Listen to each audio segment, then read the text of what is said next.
for attending. Mr. Joy, you've been the Postmaster General of the United States for a couple of months right now? 70 days. 70 days, okay.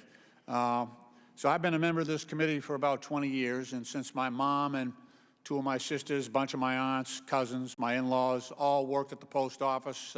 So Mr. DeJoy, as the Postmaster for the United States of America for the last 70 days, did you know that the Postal Service has never allowed itself to be in the situation that it's in today?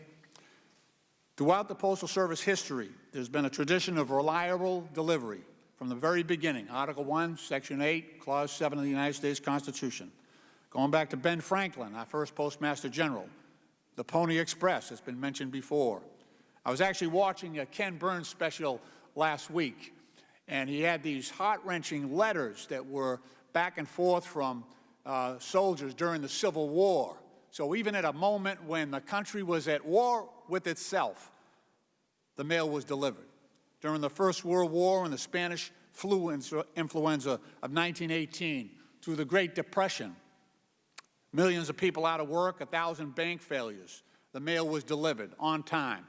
Even during the Second World War, with the threat of Nazi U-boats, international mail was delivered on time.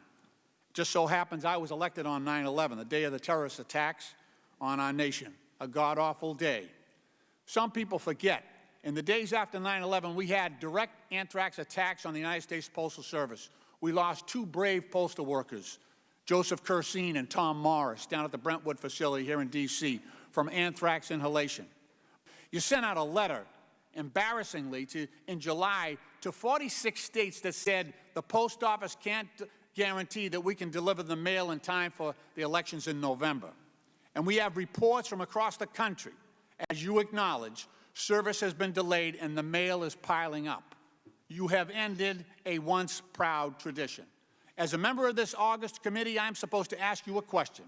In my heart, I'm tempted to ask, after 240 years of patriotic service delivering the mail, how can one person screw this up in just a few weeks?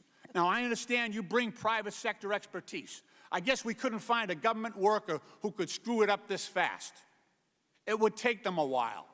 The President is running this post office like a business, like he said. He's running it into the ground, as he has declared bankruptcy a few times on his own businesses.